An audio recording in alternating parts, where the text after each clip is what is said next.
North Dakota is in a mental health crisis, but there is help and there is hope. Welcome to It Matters, a series of conversations aimed at fostering mental well-being in North Dakota, presented by Inspired Woman, where every story lights the way. I'm your host, Marci Narum.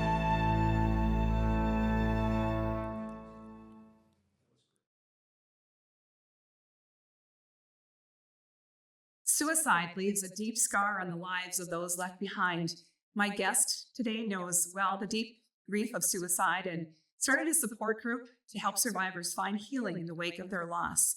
Brenda Bergan is a grief support facilitator at Eastgate Funeral and Cremation Services. Welcome, Brenda. Thanks for being here. Thank you for having me. Just can you start by telling us a little bit about yourself? Well, I am married and I have 3 children. Although on October 28th of 2003 was when our 16-year-old son had died by suicide. And that's when life for us forever changed. A lot of times people will say, how many children do you have? I'll always have 3 children. But Brandon's death shocked us. It shocked a lot of us. We had no idea that he was struggling with everything. He was 16. And he did leave us some notes behind and was struggling with, life in general, school, work, home, relationships. And I just remember thinking this can't possibly be. Woke up, he was not there, went looking for him. And I'll never forget those words, when the chaplain came to our door, and I just remember shaking my head. And of course I ran. I didn't want him to tell me. I pleaded and pleaded with him to please tell me he's okay. Tell me we're just going to the hospital. We're just going to visit him. And then I heard the horrible words, your son died by suicide. And I think my heart felt like it was under a very thin piece of skin and it was just going to explode. I just remember thinking life for me was over. I did not think I would ever think that I could live life again. I always felt like my life prior to Brandon dying, I was like a bird. I just kind of flew with whatever direction life gave me, and if I had a bad day, oh, well, tomorrow's going to be a better day. And till I heard those words, and it was like I was that bird and I hit a big, huge dark tree trunk, and my wings were broken, and I thought there's no possible way to survive this. And, you can survive it, but you don't have to survive it alone. And is that when you started the grief support group at Eastgate? It was a little after that. The day our son died, our priest said to me, or not the day of his funeral, he said to me, if you can bring some good from the death of your son, you will be honoring the life you lived. And I remember looking at him and thinking, man, this man's got to be crazy. Like, how could anything good come from this? But I remember going home and repeatedly I prayed for months, and just telling God, I lost who I was. I feel empty. I have no idea what direction my life is about to go. But I just said, if you could please take this pain and bring some good from it. And because I don't have the energy to do it. And I believe a lot of good has come. And yes, it was 20 years ago that Brandon died. And there was really not a lot of support. And I'm thinking, how do you survive this? How do you survive? I have 2 children living at home. I have a husband, and I didn't want to live. I mean, not that I was suicidal, but I just want to be with him, And anyway, and so he did take that pain and, eventually started kind of working with the police department and going out to those who had a loss by suicide and comforting those. And eventually, went and got the suicide support group started with Marlene in it to get that started. At Eastgate. Yeah, at Eastgate. Okay. So let's focus on that. It's called Sounds of Silence. Mm-hmm. And kind of walk through what the process is. I mean, I can imagine that grief after a suicide is maybe different. It is very different. The thing of it is, it's a traumatic death. It's sudden, it's unexpected, a lot of times violent death, a lot of times dealing with imagery, of maybe those who have found their loved one. And I just think that too many people, back in the day, we were kind of taught, that we take our feelings and we, kind of put it in the closet, we shut the door, keep moving forward, or we shove it down. And I think that, we don't want to have these feelings, but we do. And so what we do at the support group is, we're not there to fix them. We're there to kind of, take a look at, what feelings are you having? Who or what are they regarding? And how can we take the power out of them and take that pain and make it less fierce? And a lot of people, don't want to come to the support group. It's hard. There's that stigma and shame that's behind suicide. And, but the thing to remember, it's a very safe group. We're all there for the same reasons because we lost somebody by suicide. But I think suicide is way too complicated of a grief to do on your own.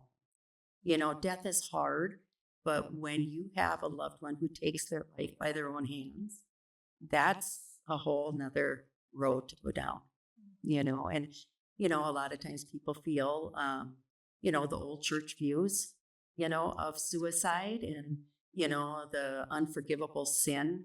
And, it is not. Our God is a very loving and forgiving God. And I know that was the first question I asked when my pastor, does this mean, Brandon is not going, to heaven? And he said, absolutely. He said, he is. Our God is a loving and forgiving God. And I truly believe that. The thing of it is, we do have illnesses. We have cancer. We have diabetes. We have all those different things, and the thing of it is, that's what mental illness is. The thing I always say is the difference is we can't see it. If you were to have a cut on your arm, I would offer you a Band-Aid. But if it's really bad, I would, see if I can take you to the emergency room, so they can treat it, But with suicide and with, that pain, it's a hidden pain. And many people have a hidden pain and they don't want to talk about it. But we need to talk about it. We need to, even asking our children and, what does that pain look like inside? Is it a scratch? Is it, just, a cut where we need a Band-Aid, or is it a deep gash? So how do you walk through the survivors, to walk through their grief and take them toward healing? Is it a series of support group meetings, or? Yes, we meet September through May. We meet twice a month, and it's always on a Tuesday from 6:30 to 7:30. And so what they do, and then the summer months we meet once a month. So we do meet year round. I have a calendar that goes the entire year, and it's a free service to all families, not just Eastgate families. And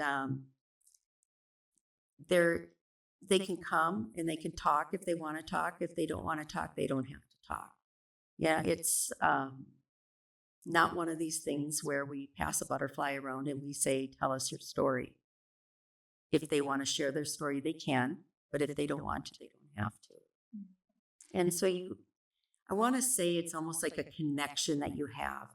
It's like a family that you never had before, because unless you have been touched by suicide in a life-altering way, I don't think you can understand the magnitude of what a person goes through. We hear about the stages of grief. Are they addressed differently in a group setting with your SONs? Well, I think that the stages of grief, yes, there are the stages of grief, but I don't think you can get through one and be done and then go through another and be done, because it's like a pinball machine. It just kind of goes and comes, and sometimes you're dealing with a lot of different things.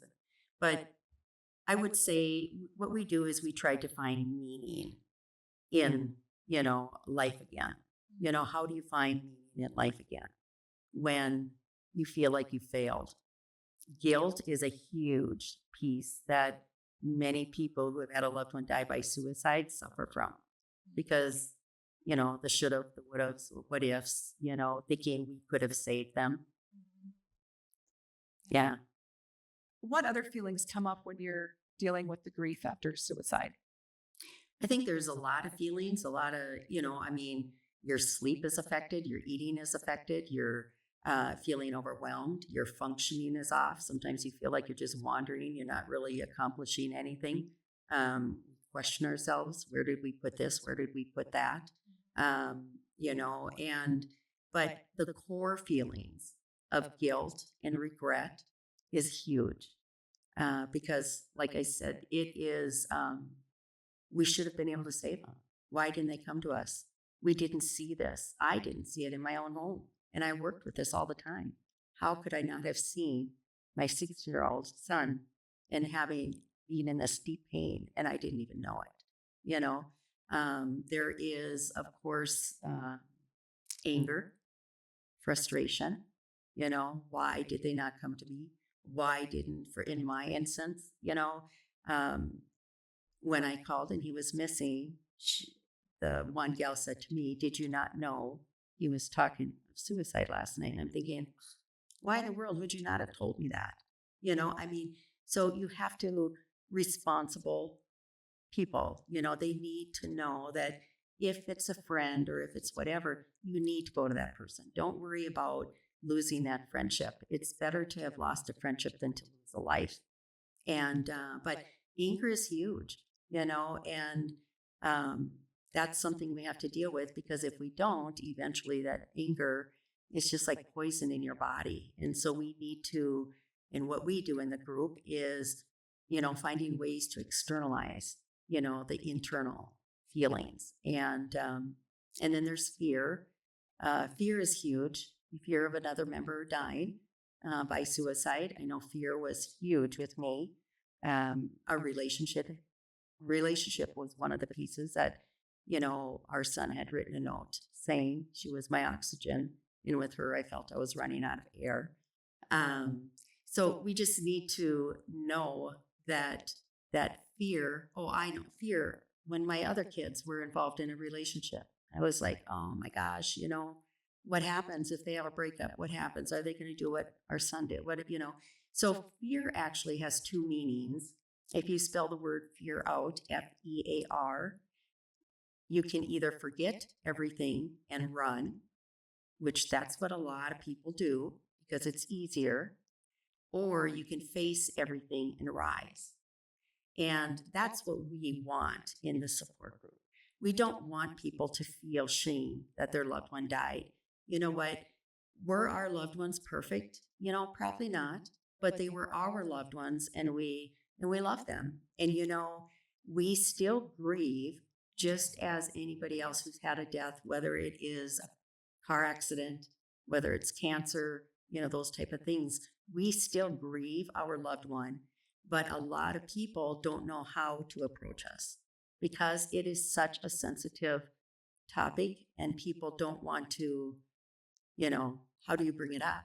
And so I always say it's up to us to bring it up. You know what? Yes, my child died by suicide, but I always say do not judge him by how he died, but rather the life he lived.